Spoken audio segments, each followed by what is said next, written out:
This conference will now be recorded. Defensive coordinator at the University of McMaster Marauders.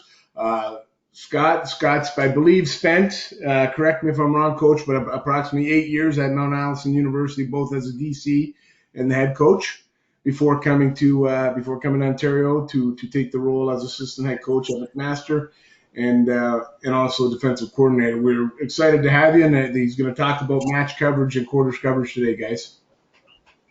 Take it away, Coach. Thanks a lot for having me, Glenn. I appreciate you guys having me on here. So I'll just jump right into it. So Robbie asked me to talk about match coverage. And so I think match coverage means a few different things to different people. So for us, we break all of our coverages into 4 basic categories. And really the big reason that we do that is it helps with teaching our players and helping them understand coverage concepts, as opposed to just a whole number of different coverages and having to learn different responsibilities.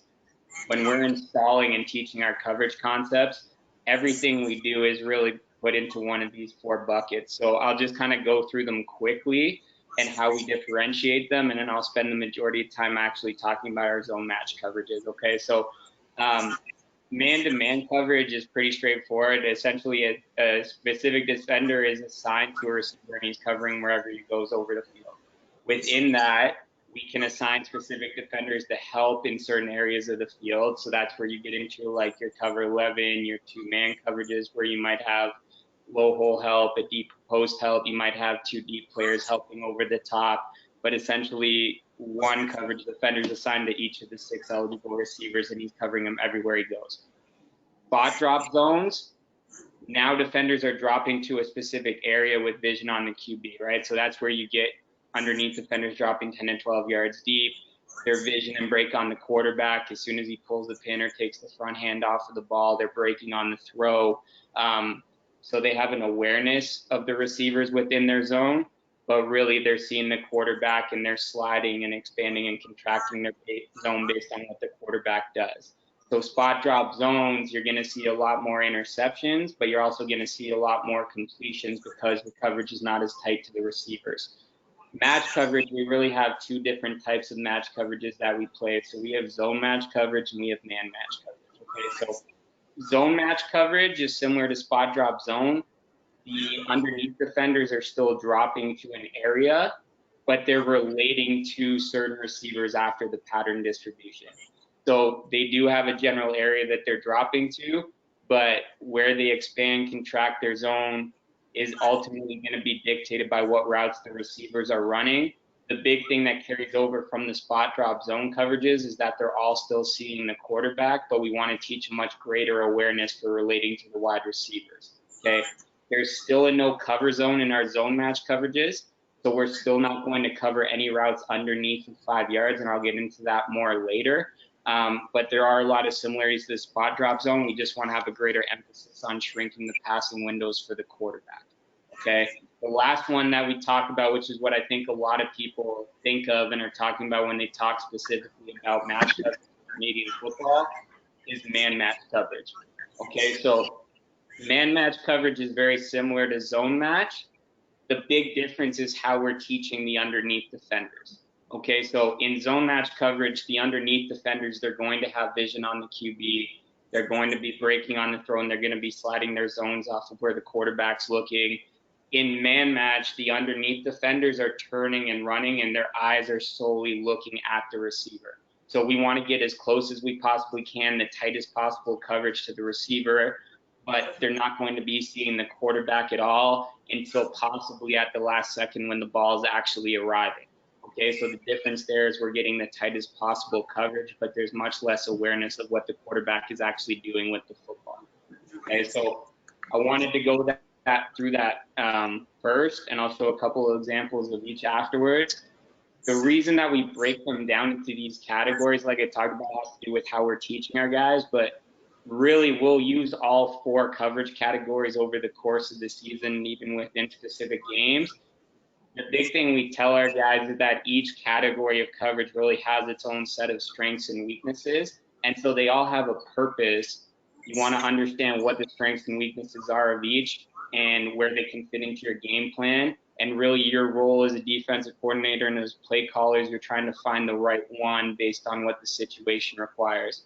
When I first started coaching, the way it was explained to me was really if there was one coverage that was great against everything, we would just run that every single play. Right? That's not reality. And so there's a need to have different coverages based on what you're seeing and what you're trying to take away, which can change depending on the situation and certainly the opponent. Within each of these coverage categories, I think it's really important that you teach your players what the strengths and weaknesses are.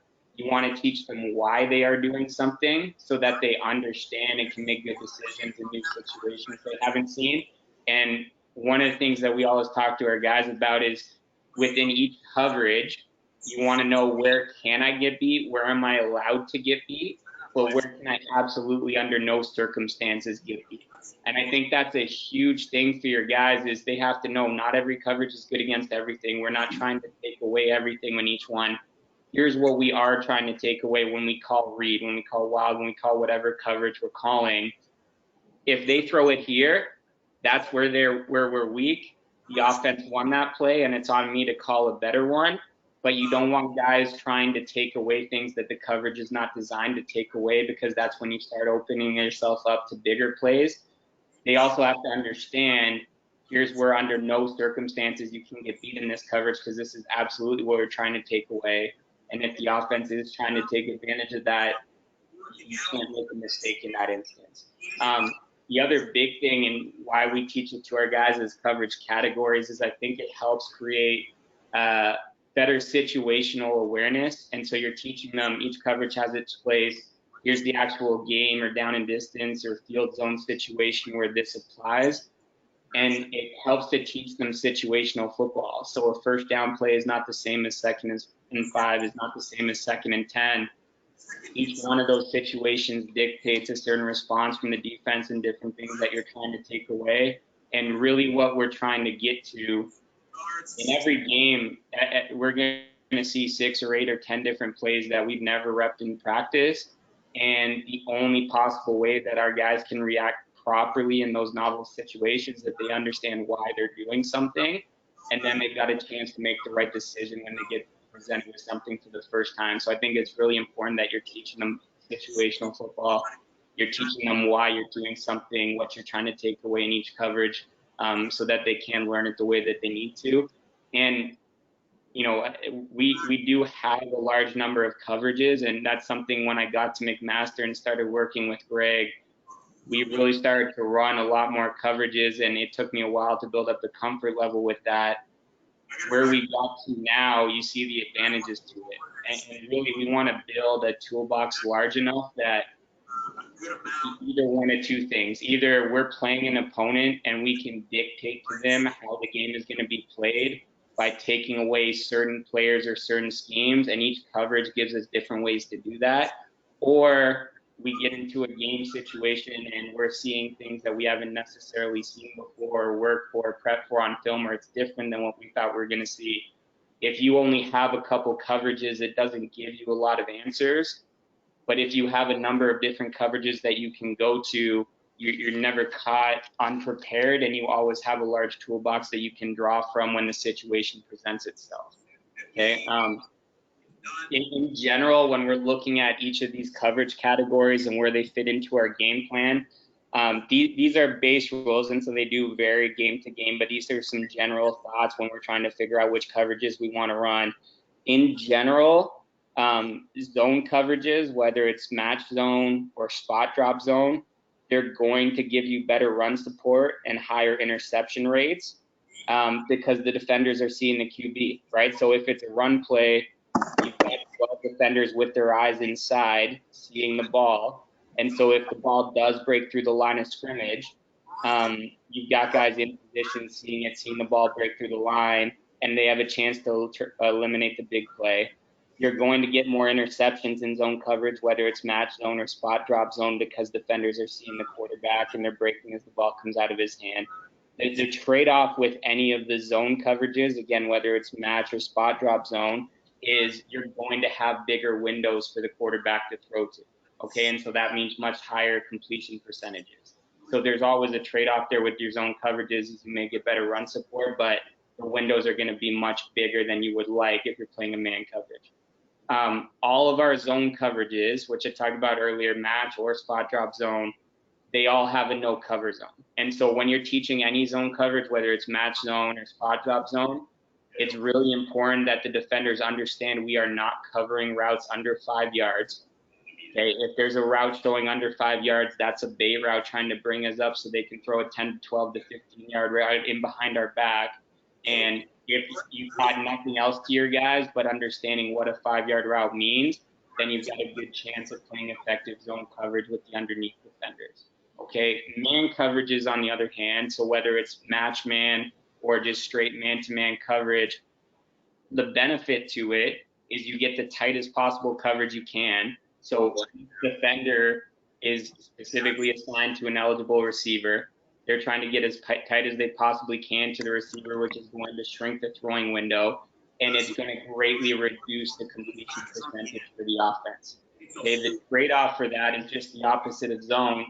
You're not going to have defenders in as good a position to support the run if the ball breaks through the line of scrimmage, and you're going to have fewer interceptions in man coverage than you will in zone. And the reason for both of those things is really the same. The defenders have their backs turned to the quarterback or to the ball, right? So if they break through the line of scrimmage, the defensive backs, they never see that the running back broke through the initial line of scrimmage, and they're going to be late to support it. As far as the interceptions, they're not seeing the ball come out of the quarterback's hand, so they're not breaking as the ball's being thrown. They may be much tighter to the receiver, but they're seeing the ball at the very last second, so it's much more difficult to get an interception. So the general rule that we use, and I mean, we stick to this a fair bit, we want to utilize more zone coverages on rundowns or mixed downs, so things like first down, okay, where it's more 50-50 run pass, and we want to use more man-to-man coverages or man-match coverages when we need to deny completions. Okay, so that's things like 2nd and 7. We can't afford to give up a 5 yard gain on 2nd and 4. We need the tightest possible coverage, so we're going to play much more man to coverage to deny those completions. The reason specifically that we prefer zone match coverages above everything else is we feel like it gives us the best of both worlds, right? So we want to have defenders with their eyes inside so that they can support the run and eliminate explosive plays. We want to have defenders seeing the quarterback and breaking on the balls that's being thrown, and we want to emphasize takeaways and try to create interceptions. But we also don't want to leave massive throwing windows for the quarterback, okay, where they're going to complete 70+% of their passes. We want to shrink the windows as much as we can, and especially if you're trying to beat the very best teams, the teams with great passing games, great quarterback play. If you are just spot dropping every play and you're not relating to receivers and shrinking throwing windows, you don't have a chance to beat the really good passing teams, right? They're going to throw for 300 plus on you every single game. They're going to be over 75% completions. You have to be able to shrink throwing windows if you're going to beat the really good teams, and the way to do that is to match routes. Okay, so with respect to our quarters coverage, and actually I'm going to just jump out of here. I'm going to show a couple clips of the different coverage types before I get into this. Okay, so I've got an example of each one here, or each type of coverage, just to try to demonstrate what I'm talking about here. So the first one is a man-to-man coverage. This is a two-man concept for us, right? So this is a really good picture. Each of these defenders is assigned a specific receiver, and you can see, like, right here, he's not seeing the quarterback, he's not seeing the quarterback, he's not seeing the quarterback, he's not seeing the quarterback, right? Everybody's in man-to-man looking at their specific receiver, and then we've got two deep safeties over the top help, and they do see the QB, okay? But you can see if they ran the ball here, right, all these defenders have their backs turned, so they're not going to be in position to support the run. But you can also see that we've got pretty tight coverage to the receiver across the board. Okay, so that goes back to the benefits of our man coverage is they're really tight throwing windows.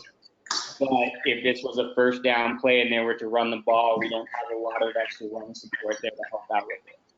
Okay, this next one here is an example of spot drop zone.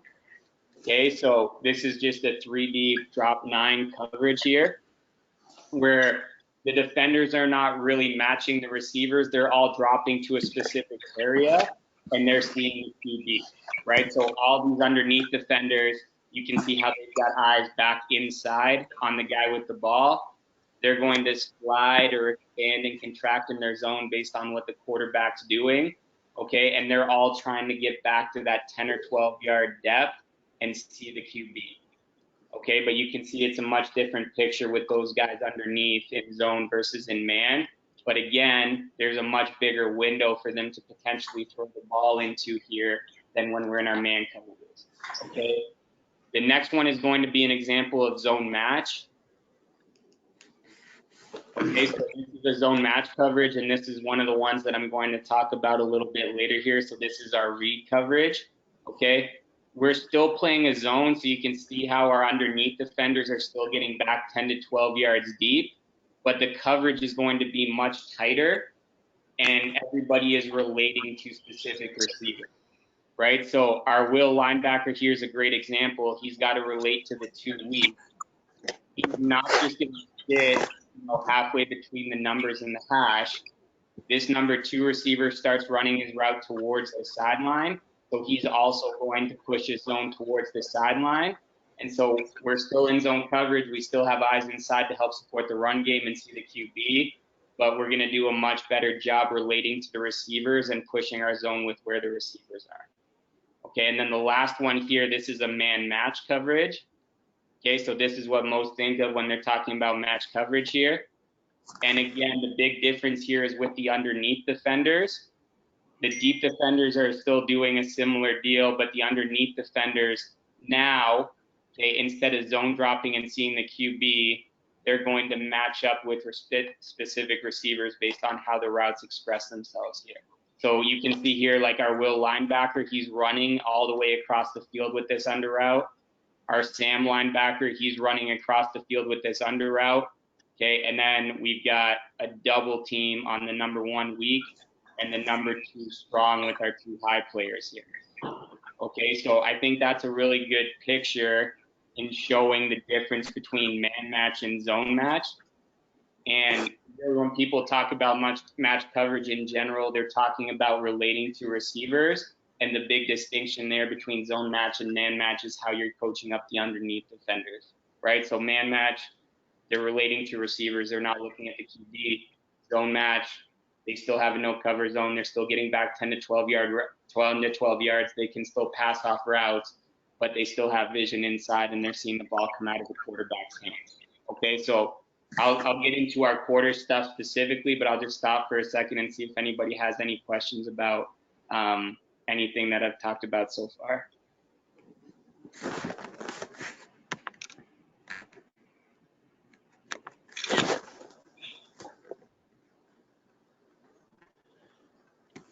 Okay, all good? All right, so I'll get into our quarter stuff here. So I'm going to talk about a few different quarters coverages that we have. For us, our quarters coverage is a pattern match zone, so it's zone match coverage like I talked about. So it's a zone coverage with some built-in man-to-man principles, okay? And it really starts like cover 4, okay? But it's not a spot drop cover 4 where we just have 4 guys backing straight up, making sure nobody gets behind them, okay? And the linebackers are just spot dropping, right? Everybody is relating to specific receivers once the routes distribute, okay? There's still a no cover zone like I talked about earlier, so nobody is covering routes underneath 5 yards from the line of scrimmage. If they get a route that's under 5 yards from the line of scrimmage, they're going to still get back to the top of their zone, so 10 to 12 yards deep. They're going to hover over top of those short routes, and they're going to play underneath any intermediate routes in behind them, okay? All of our quarters coverages, they're 2 deep safety coverage structures, okay, which helps us to eliminate explosive plays, and they're split field concepts. So when I say split field concept, if you're talking about like cover 3, everybody on the field is playing cover 3, okay? In split coverage, one side of the field may be playing one thing, the other side of the field is playing a different set of coverages, okay? So maybe to the field side, we're playing a quarters concept, Maybe to the boundary side, we're playing a 2-read concept. Sometimes we're playing a 2-read concept to both sides. It depends on the specific call, but essentially the strong side receivers and the weak side receivers are separate from each other, and each side of the formation is playing their own coverage rules, which again, I get sounds like a lot, but when I show like our playbook slides and a couple examples from film, hopefully it'll clear it up. Okay, so the starting point for us, like I said, when we're teaching our guys is why are we doing this, right? We want them to have an understanding and not just memorize our coverages, but why are we doing this? What are we trying to take away? What are their strengths and weaknesses? For us, quarters coverage, it fits our defensive philosophy, which the first thing that we talk about is defending deep to short and inside out. Okay, so that's our philosophy, not just for quarters, but for anything that we do. We always want to defend the deep part of the field first and force the offense to work the short part of the field. We always want to defend the middle of the field first, and we want to force the offense to throw outside. So in an ideal world, everything the offense doing is outside and short, and we never want to get beat deep or inside. Okay, so quarters fits that because it gives us better answers for vertical routes than one high zones like cover 3. We always have the ability in any of our quarters coverages to match up with 4 vertical routes. Okay, and especially in Canadian football, with the size of the field, we see so much 4 verts and divide. We want to make sure that we have defenders directly on top of receivers running verticals. And we always want to make sure that we've got a good answer for any vertical routes first and foremost.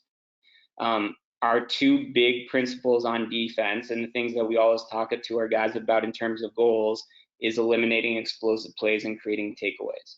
Okay, so where quarters coverage fits into that, anytime you are able to keep 2 safeties deep, it's going to help you reduce explosive plays in the passing game, and it's also going to help give you better perimeter run support.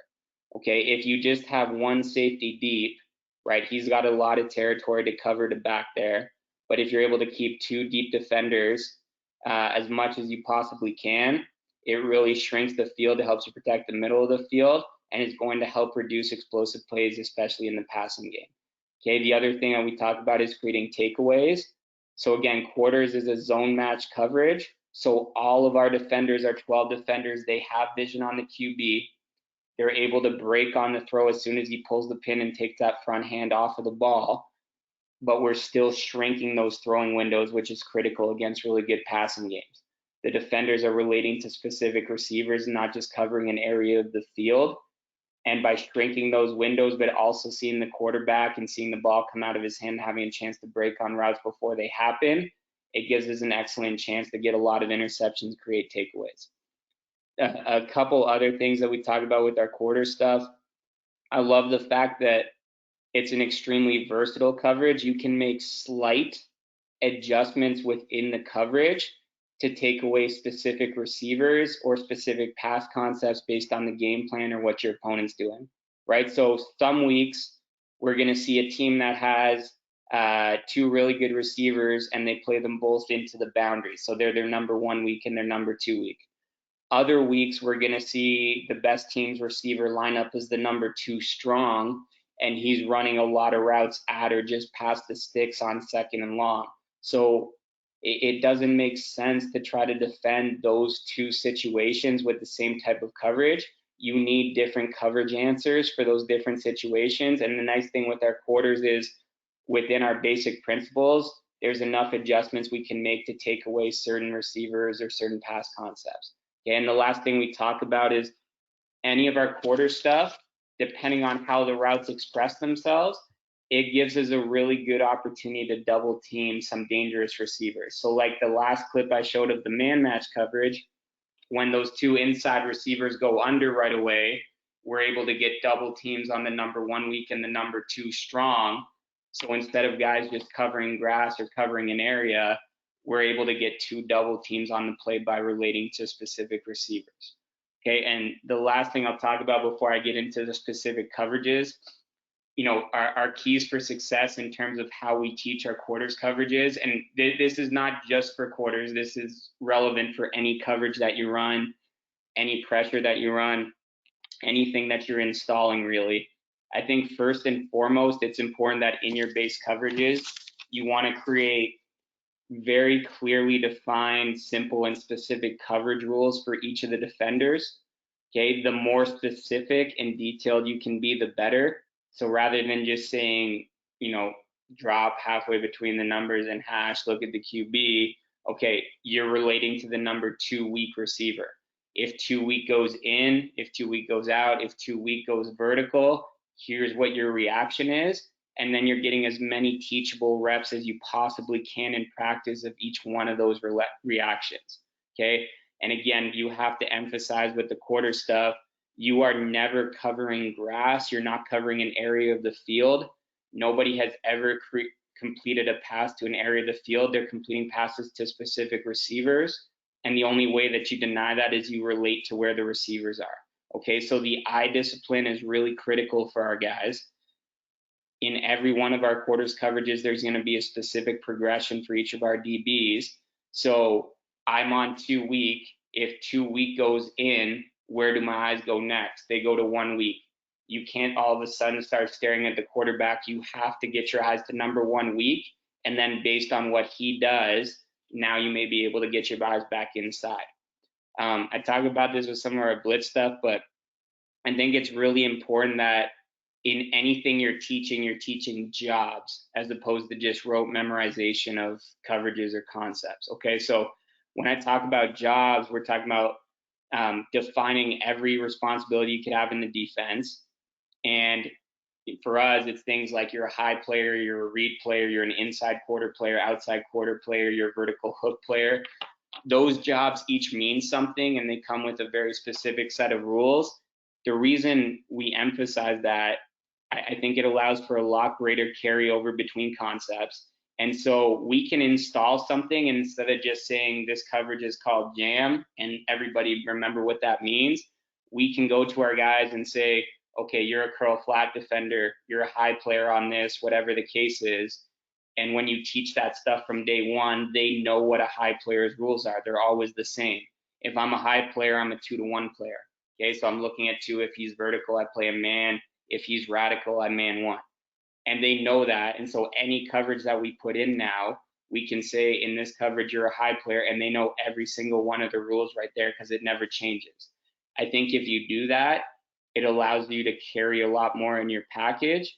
It helps the guys understand their rules and responsibilities and keys a lot better. And I think it greatly increases the effectiveness of your teaching. And again, like I said, allows you to carry a lot more into the game plan each week.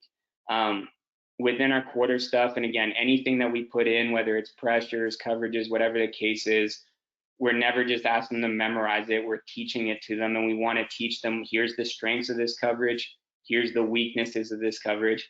And we always talk about what's the worst thing that we could possibly see in this. Okay, and the rule that we teach our guys is we call this coverage, here's the worst or the 2 or 3 worst route concepts that we could possibly see. You always have to assume that's what you're about to get. If they run the concept or pass play that the coverage is designed to beat, then it's really, really easy because the coverage is already strong there. Okay, so we don't want to worry about defending the easy ones. We want to spend our time defending the worst possible thing we could get. And if we get a lot of meaningful preps of practice in it, and our guys are always communicating it on the field to each other, then your chances of defending it go up. And even just guys understanding, okay, when we run this coverage, this is where we're really weak, and this is the worst thing that we could see. Here's how we're going to try to defend it. And that's the very last thing that they're communicating to each other before the ball snap.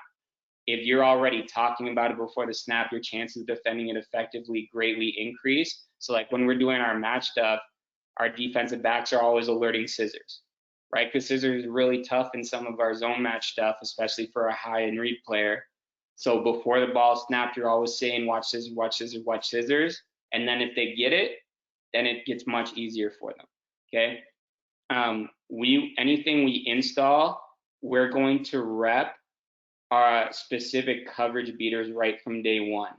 Okay, so we will introduce the base rules and we'll spend a little bit of time on it, but a lot of the reps that we're going to get from the first day of training camp all the way through the season are going to be repping the very worst thing that we could see in each coverage. So if we're practicing cover 3, we don't necessarily want to spend a lot of time practicing cover 3 against mesh concepts because that's easy.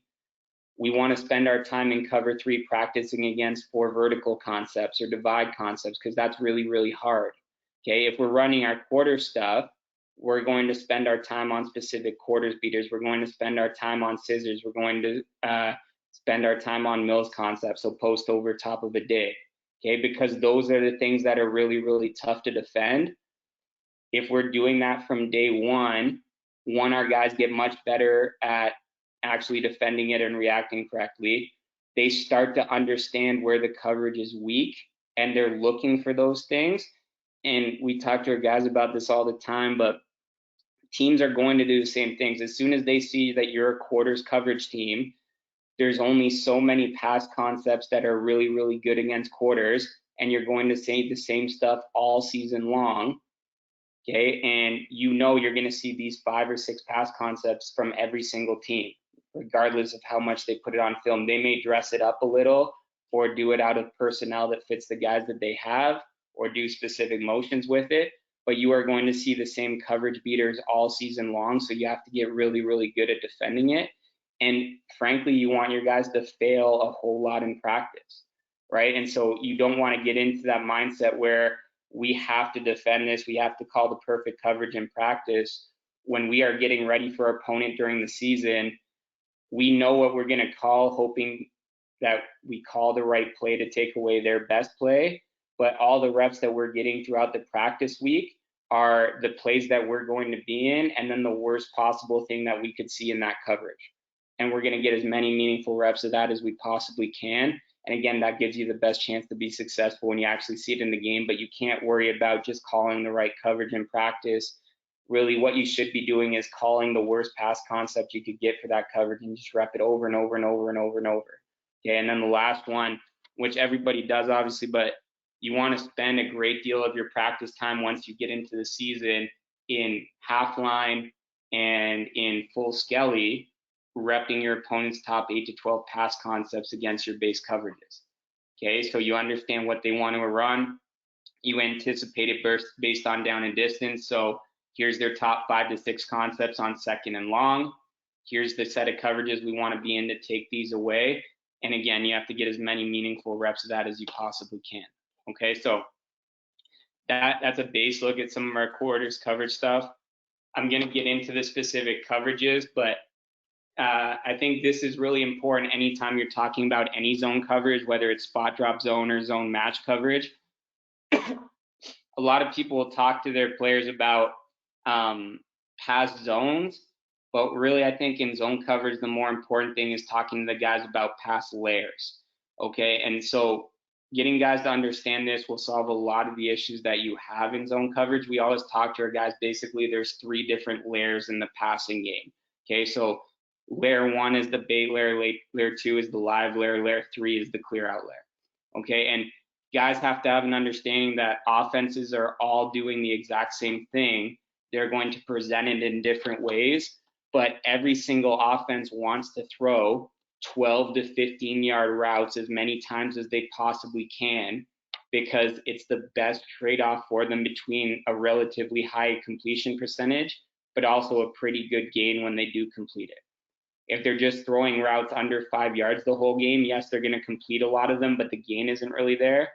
If they're throwing routes over 20 yards downfield, the potential gain is really good, but they're not going to complete a lot of them. So most offenses that you're going to see, they're trying to find ways to complete routes in that intermediate layer, layer 2, the live layer, and they want to throw 12 to 15-yard completions as much as possible. So that's really what we're trying to defend. Okay, the most important one that we talk to our guys about is this layer 1 bait layer. You have to teach zone defenders to understand that if there is a route underneath 5 yards, they're not trying to throw the ball there. The purpose of that route is to bring your underneath defenders up, get them to jump it so that they can throw a 12 to 15-yard route in behind their back. Okay, and generally the way that we want to defend that, in any zone coverage, if we see a route under 5 yards, we call it 70-30 technique. So we want to get 70% of the way to that intermediate route, put our body in the throwing window. That way they can't throw the ball over our head, but we're still close enough that when they do check it down to that 5-yard route, that we have vision and break on the QB, and we arrive right as the ball is, and we're able to tackle it with minimal yards after the catch. Okay, so really in any zone coverage, again, spot drop zone, zone match, it's really about defending those 12 to 15-yard routes, and you're conceding the short completions, those checkdowns, the 5-yard throws, which is why it's not necessarily a great call on 2nd and 4 or 5. But if you're going to call it on 1st down, 2nd and long, you have to teach guys to concede those throws under 5 yards and take away what you're really trying to defend. Okay, so the first coverage I'm going to talk about here, this is like our base quarters coverage. So this is read coverage here. I'm just going to zoom in a little bit so you can see.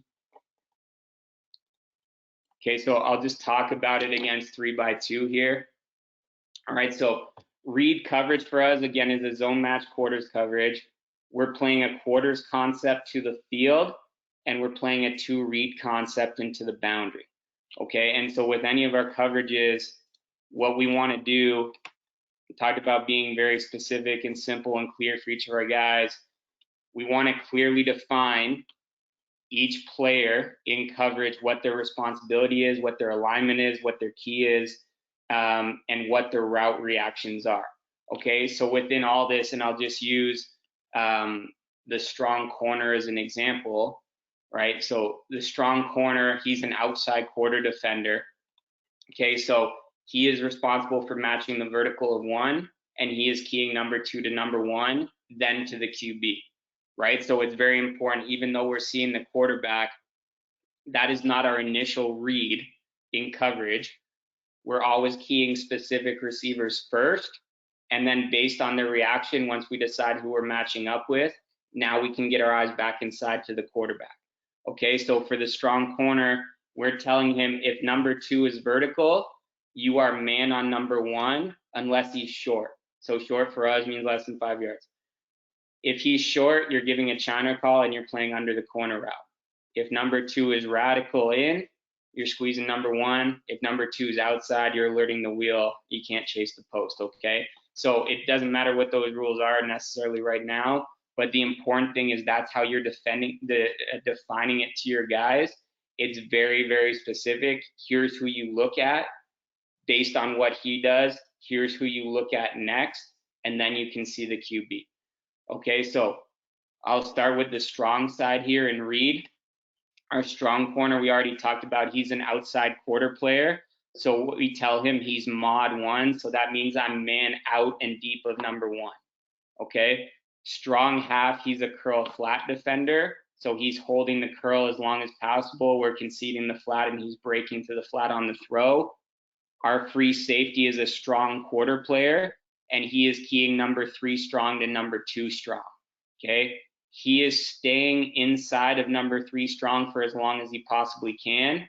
If number 3 strong starts to work back across the field, then he is splitting number 3 and 2 with vision on the QB. Okay, I'll come back to the Sam in a minute here. To the boundary side, this is basically a triangle coverage, which triangle for us means we're playing 3/2. So this is the 2 read side. Our weak half is a high defender, and he is keying number 2 to number 1. Our weak corner is a read defender, so he's also keying number 2 to number 1. And then our will is a curl defender, and he's holding the inside half of number 2. Okay, so the basic rules for our triangle guys, the weak half, he is man on number 2 unless he's out or in. As soon as he's vertical, I'm covering number 2 all over the field. Okay, if number 2 is under, then I'm going to double number 1. If number 2 is out, then I'm going to play man over top of number 1. Our weak corner, he's reading 2 to 1 as well. So if number 2 is in or vertical, I'm man on number 1. If number 2 is out, okay, then I'm going to man number 2, and the weak half is going to run over the top of number 1. All right, the last job that I'm going to talk about here is our Sam linebacker. All right, so he is a vert hook responsibility and read. So we always start with how are we going to defend 4 verticals, how are we going to defend divide, which when we talk about divide is 3 verticals from the same side. So number 1, 2, and 3 all running vertical. If all 3 receivers are running vertical, he has to turn and carry number 3 through his low inside hip. Okay, and the free safety is playing between number 3 and number 2 with vision on the QB. That strong corner is going to stay over top of number 1. So by carrying on the low inside hip of number 3, he is not responsible for staying on top of 3. But by being on that low inside hip, he's going to force the quarterback to throw the ball with enough loft that the free safety is able to break on it top down and still deny the completion. Okay, so those are the base rules in our read coverage, and I'll pull up some clips here to go through it. Okay, and just quickly, the reason we like this as our base coverage, couple reasons. It takes a lot of the pass responsibility off of the will linebacker. Okay, so in normal quarters, the will linebacker is the curl flat defender. So he's got a lot of conflict there if he's got to fit a B or A gap versus run and also defend number 2 to the flat. By playing a read technique to the boundary, the will can first and foremost be a run defender and just worry about his assigned gap, and then he can be late to his pass drop. So one reason we like it is it takes a lot of the stress off the will. To the front side, the reason we like it is we see a lot of teams now doing the CFL style where they have one of their best receivers as this number 2 strong, and they run a lot of intermediate routes breaking at the sticks on second down. Okay, so that number 2 strong for a lot of teams is their best route runner. We don't want to give him a free release. We want to have a low defender immediately over the top of him within 5 yards of the line of scrimmage, beating him up and making sure we don't give a free release vertical downfield. But we also want to have a defender directly over top of him to protect the vertical throws as well. So in our read coverage, we get our strong half at 5 yards beating up number 2, and we also get our free safety over the top in position to play 2 vertical. The weakness of the coverage is obviously the Sam.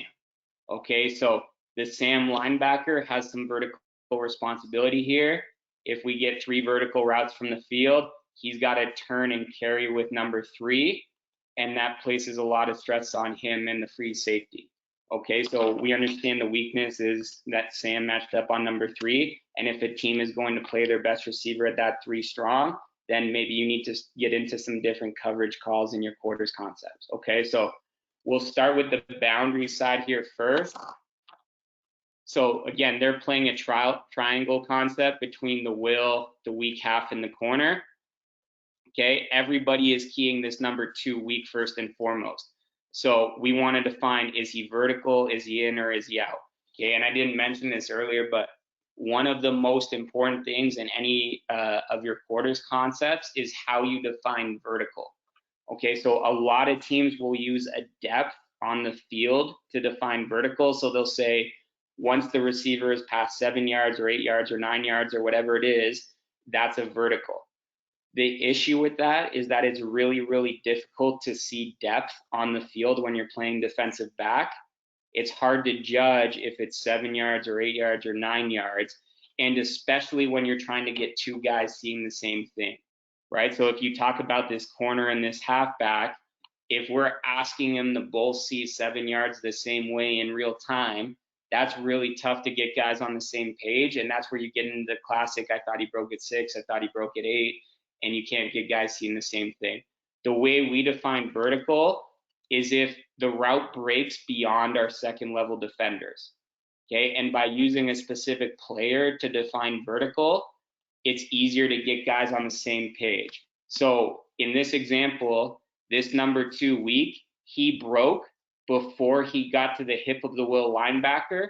So we are calling this a radical. We're calling it a short route. And that's really easy for everybody to see. If he were to break here, we're calling it a vertical, whether he keeps running vertical in or out. Okay, so we use our underneath defenders to define vertical, and that makes it a lot easier to make sure that everybody is seeing the same thing and on the same page. All right, so our weak corner, because number 2 initially starts out, he thinks he's running to the flat. So now he is going to 70-30 this flat route and play over the top of it. Our halfback's doing a really good job here. My rule as the halfback is I am playing number 2 vertical man-to-man. If he's in or out, then I'm playing number 1 man-to-man. Because number 2 starts out, I'm going to open my hips over the top of number 1 and see how his eyes turn to the number 1 receiver here, and he's getting in position to play that receiver man-to-man. To the field side, all right, our Sam is keying number 3. Number 3 goes out.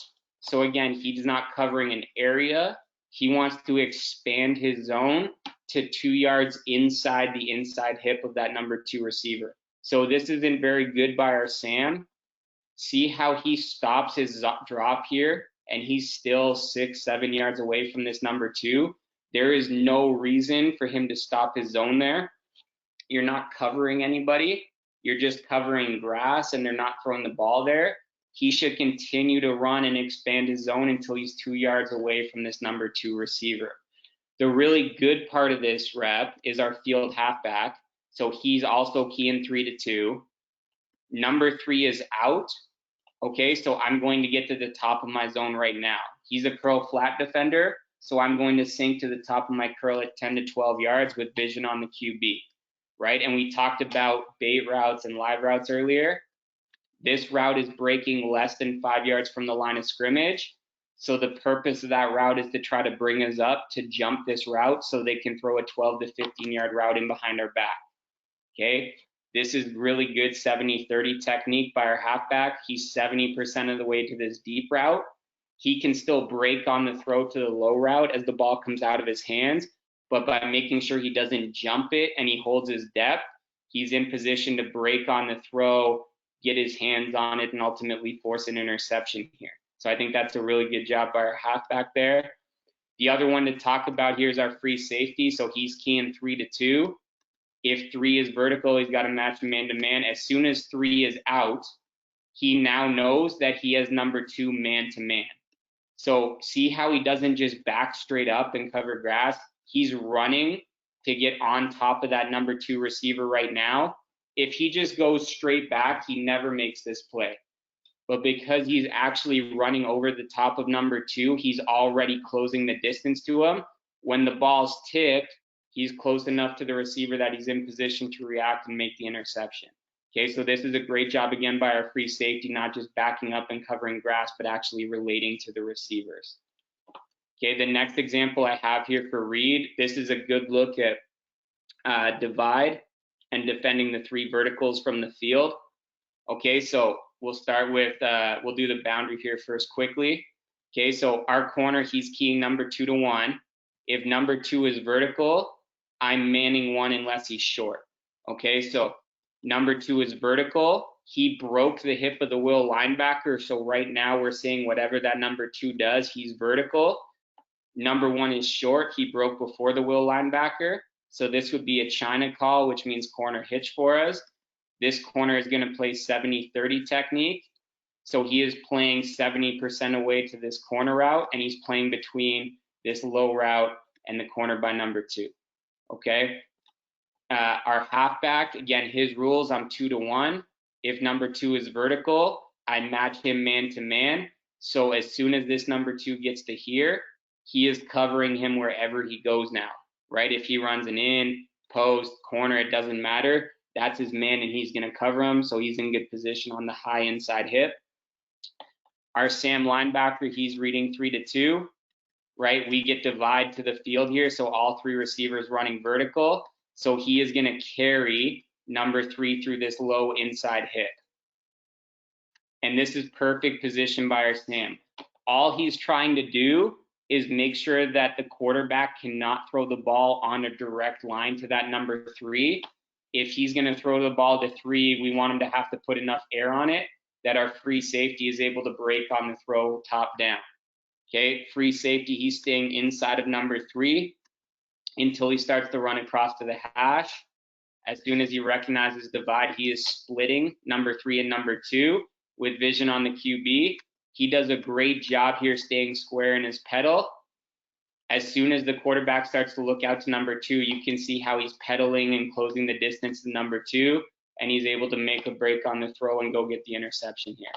Okay, field halfback, he's 3-2 as well. If number 3 is not threatening his flat, then I'm beating up number 2. So this is not a great jam by our halfback. You can see how he drops his eyes here on the jam, and he's not doing a good job moving his feet. We want our halfback to stay square and basically make that number 2 run right into his chest. So we would like to get a better jam on him here, but he at least forces him wide in his path and off the hash, which affects the throw a little bit and forces the quarterback to put a little bit more air on it. Okay, so that's a look at read versus 3 verticals. This next one here is going to be read coverage versus sail. So I'll do the boundary again first. And this is a really good example of how we define vertical in our quarters coverages. Okay, so to the boundary side, our weak halfback, if number 2 is vertical, I match him man to man.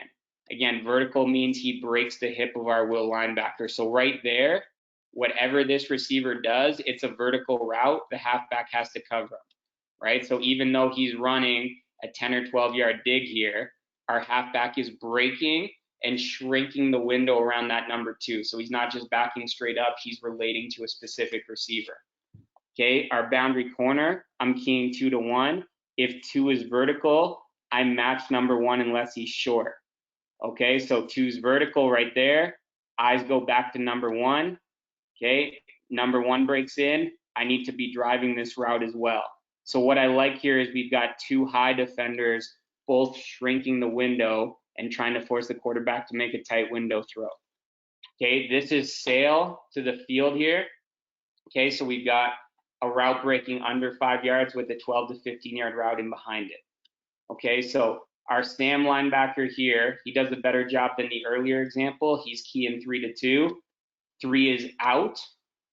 So I'm going to push my zone right to the inside hip of that number 2.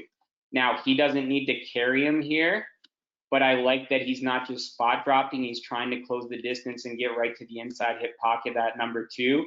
But once he gets 10 to 12 yards deep, he needs to flip his eyes around and get his eyes back inside on the QB.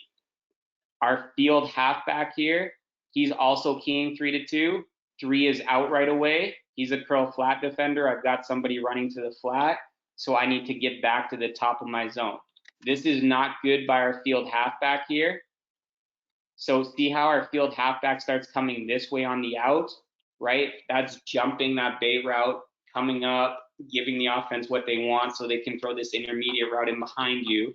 What he should do when he sees this out is start to sink back to 10 to 12 yards deep, okay, with eyes on the QB and getting to the top of his zone.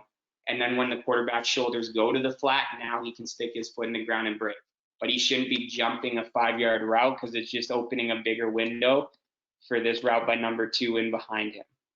Okay, now this is a good example of what I was talking about earlier with the scissors concept. So one of the tough things in quarters is when we get this. So 1 vertical receiver running to the post, 1 running to the corner. The good thing here is 1, our guys know that's a really tough route for us to defend in quarters if we're not looking for it. The other thing is this number 1 receiver has already reduced his split to the field. Okay, so because number 1 strong is in a reduced split here, that corner automatically should be thinking, okay, I might get scissors here, and him and the free safety are already talking about it before the snap. So they do a great job talking about it, exchanging these routes. And even though our halfback didn't do a great job, our field corner is able to fall off and he's able to make a play on that corner route. Okay, and I'll show maybe one more example here.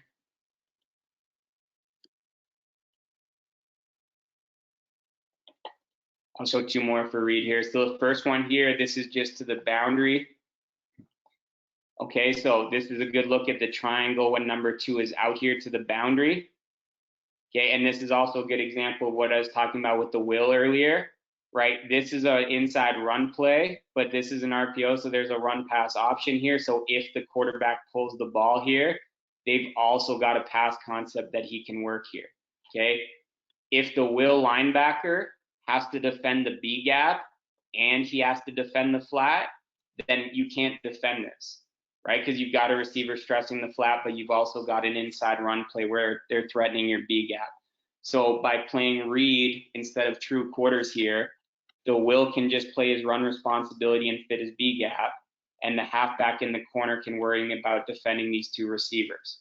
Okay, so that's a good example for the Will. Weak halfback, again, we're keying number 2. I'm man on 2 unless he's short, out, or in. He breaks out before he gets to the depth of the Will linebacker, so that means 2's out, and now I'm covering number 1 man to man. So see how our weak halfback is not just backing straight up, right? Once he sees number 2 out, he's closing the distance to that number 1, and he's running over the top of him, again, shrinking the window. And this is a great job by our weak corner understanding the layers. So here's a route breaking under 5 yards. So it's a bait route. It's designed to bring me up so they can throw a route in behind my back. And he gets in really good 70-30 position here, where he's 70% of the way to this deep route with vision inside on the QB. His body is taking away the deep throw without having to get all the way there. And he's in position to break on the throw and tackle the ball carrier on the short completion with minimal gain after the catch. Okay, and then one last example I'll show here for read, and then I'll show a different quarters coverage. So we actually had a pressure on here, and they froze us, so we checked out of it and got into our read coverage here. This is a great example of how we play number 2 out when he's past the Will. So to the triangle side here, halfback is man on 2 if he's vertical, right? We said vertical is defined by our Will linebacker. He broke after he got to the Will, so that means it's a vertical and our weak halfback has to cover it. Okay, weak corner now, as soon as number 2 is vertical, I am man on number 1. Okay, so he does a great job flipping his hips, getting eyes back into the hip pocket. They call PI here, but I think he did a great job playing the ball in the air here and playing right in that inside hip pocket of the receiver. Okay, and then to the field side here, this is not a great job by our free safety coming downhill here. Number 3 is vertical, so he should not be taking these steps down. He should be sitting at depth and playing over top and inside of number 3. Okay, but that's a decent look at the difference between, you know, a 5 or 4 yard out into the boundary versus a deeper out where it's 10 or 12 yards down the field. Okay, so see how much time I have left here. So I'm just gonna plug my computer in here. All right, so I'll show one more quarters coverage quickly here, just to see you show one of the change-ups that we're able to do and how we'll defend different routes or slight change-ups depending on what we're seeing. So the next one I'll talk about here. Okay, so this is called wild for us, and this is really a 2-read concept to both sides of the formation. So to the boundary side, it's the exact same as read. The Will, the weak half, the weak corner playing a triangle concept over 1 and 2 weak. The difference here is to the field. So our strong corner, he is now a Meg technique on number 1, so that means man everywhere he goes. So he's not a quarter player anymore. He is covering number 1 strong all over the field.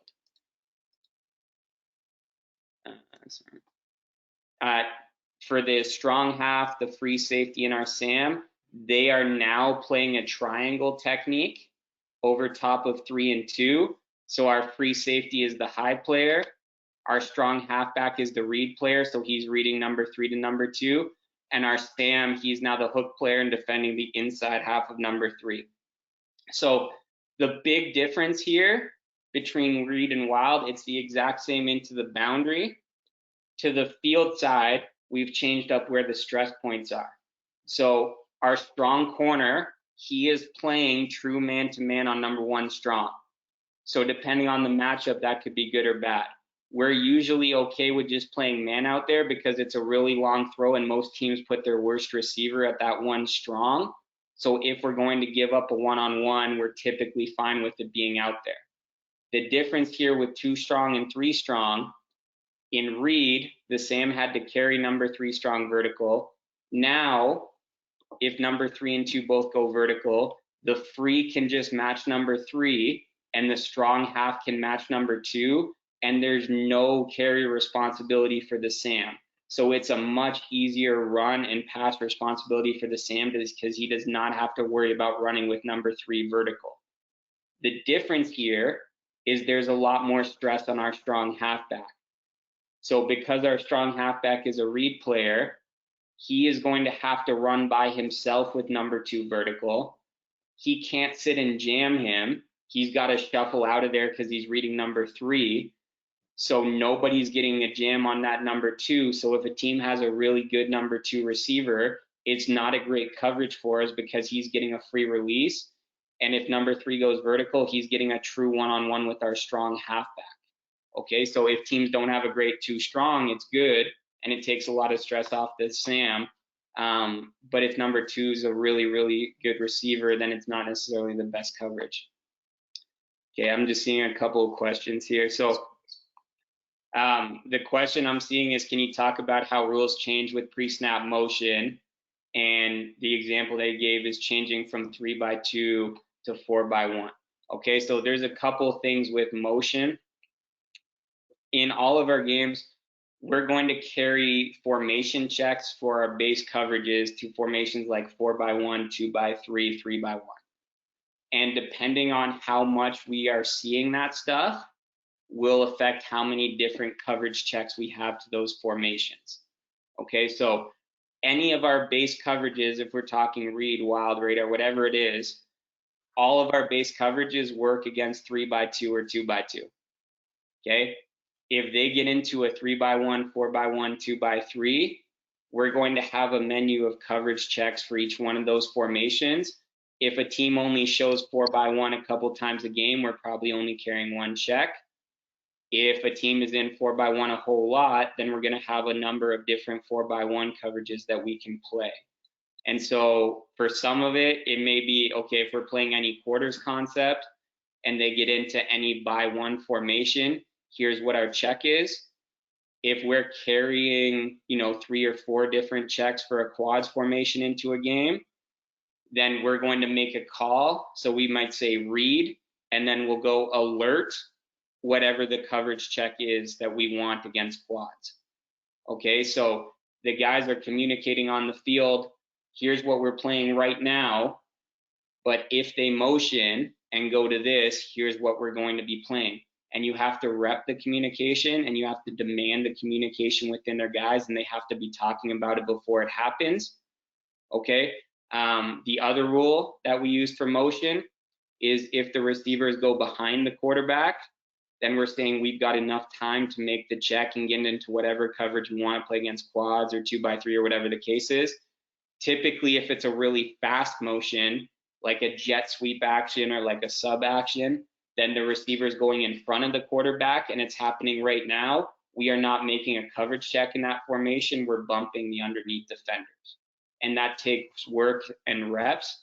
But those are the base rules that we use to decide if we're checking in or out of something, playing a different coverage, or if we're trying to play it as they hit the line of scrimmage. Okay, and then the last thing I would say with that is teams know that you're going to have coverage checks. You cannot just do that. You also have to have some stuff that you just play. Okay, so if teams know that you're going to be trying to check against formations, they're going to motion a lot and try to create a lot of confusion. The way you get teams out of that is you make a couple calls where you don't need to check and you can play it against any formation that they line up in. And as soon as offenses see that you're not moving and guys are staying where they are and they can get it sorted out, then they're going to stop motioning as much. So there's a few different things that come into play when we're doing motion. I know it's getting late here, but I'll just show like 2 to 3 examples of wild and then we'll be done here. So this is a great example looking at divide, which we just saw in read, and you can really see the difference here. So our field corner, he's playing Meg on number 1 strong, right? So he's playing inside leverage man to man, and he's got him everywhere he goes over the field. Okay. If you look at 3 strong, again, the triangle is between our Sam, our strong half, and our free safety. They're all keying number 3. As soon as he goes vertical, so he breaks the hip of the Sam, that free safety has him man to man. And you can see how that takes a lot of the stress off of our Sam linebacker here. He doesn't have to carry vertical. He's just dropping to the inside hip of that number 3 strong. The stress is for our strong halfback. So he's keying 3, 3's vertical. My eyes snap back to number 2, and now I'm covering number 2 man to man wherever he goes. But again, number 2 got a free release, vertical, and now it's a true one-on-one, which depending on the matchup there may or may not be in your favor. Okay, I'll just quickly go through these last 2 here. Okay, this is another look at wild. So I didn't talk as much about this, but we're looking at the boundary here. Again, we're playing the triangle between our will, our weak half, and our weak corner. They're keying number 2. Number 2 goes out before he gets to the will linebacker. Okay, so that means 2's out. So that boundary corner, he is going to match number 2 weak. Our weak halfback, he's got to turn and run over the top of number 1, and now he's matching number 1 man to man. The technique here is really bad by our corner. Okay, so as soon as he sees number 2 out, he knows that this weak halfback has a long run to go to get on top of number 1 weak. He needs to help him out, and as soon as he sees number 2 running to the flat, he should not jump it. He should square his pads up and jam the shit out of number 1, and he's got to funnel him back inside to his weak halfback, just like you would in a cut coverage. And really, as soon as number 2 threatens the flat, that's what read becomes, is it becomes like cut, and that weak corner has to force an inside release by number 1. He allows him to release outside, which makes a really long run for our halfback and puts him in a really tough position. Okay, and this next one here is a perfect example of what happens. So exact same route concept to the boundary, exact same mistake by our weak corner. Okay, he's keying 2. He breaks out before he gets to the will linebacker. So our weak corner needs to square his pads up and funnel number 1 inside. He doesn't do that. He lets him get a free release outside, and now that creates a really, really long run for our halfback, and he's not able to get back on top of that number 1. Okay, so that's a really good look at what happens when the corner doesn't do his job in our triangle. The last thing I'll talk about here, and I haven't talked much about the linebackers, but the other big one that we spend a lot of time on in our quarters coverage stuff is the push concepts with our backers. So in any of our quarter stuff, if it's 3x2, 2x2, the mic's drop is off of the tailback. Okay, so as long as that tailback either stays in protection or releases through the line of scrimmage, the mic is going to hover, which means drops 10 to 12 yards deep over top of the back, again, respecting the no cover zone. If that running back immediately releases to the flat to one side, that's a push call between our linebackers. Okay, and it's really important that the Sam and the Will know where the running back is in the formation. Right now, the Will sees that running back set strong, so he knows he's away from me. I'm not going to get a push. I can drop right to number 2. I don't have to worry about the back. With the running back set strong, our Mike and Sam should be saying alert push, which means if he goes to the flat right away, that's Sam. Normally, he'd be dropping off number 3. He's going to push past him to the next receiver, again, getting back to the top of his zone. And our Mike linebacker is going to push his zone over top of the next inside receiver. So what I love here is you can see our Mike linebacker pointing. He's calling out push, push, push to our Sam, and he's pushing his zone directly over top of that adjacent receiver. Okay, so that's a decent look at the push concept by our linebackers. Let's see if we get one more here. Okay, and I have a couple clips of other coverages, but it's getting late here. So yeah, I'll ask you if anybody has any questions or about anything that we went through or anything else that you're wondering about, and I think we're good.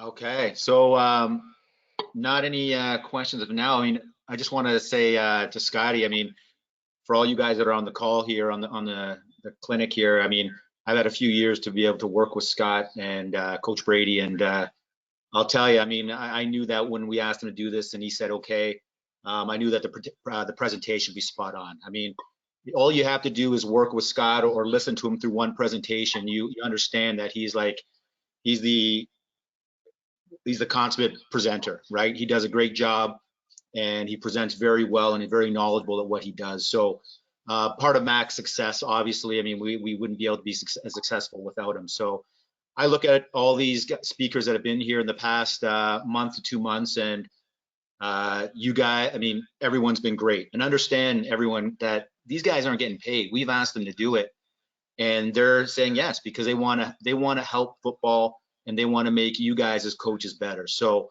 Scotty, I mean, hey, bang on once again. I had no doubt. On behalf of the OPFL, man, I want to thank you. Did a great job. And man, we would love to, whether it's this year or next year, maybe, we would love to have you back to maybe throw something else at us. Of course, anytime. Thank you guys very much for having me, and thanks all you guys for attending tonight. Hopefully you got something out of it. Awesome. So guys, just remember, it might take a couple days to a week, but obviously this presentation you'll be able to view it again on the OPFL website. Once again, I want to thank the OPFL. I want to thank Scott Brady, McMaster University. And yeah, stay tuned for next Tuesday. And Scotty, once again, thank you. Thank you, everybody. It was a great session. Thanks, guys. Have a good night.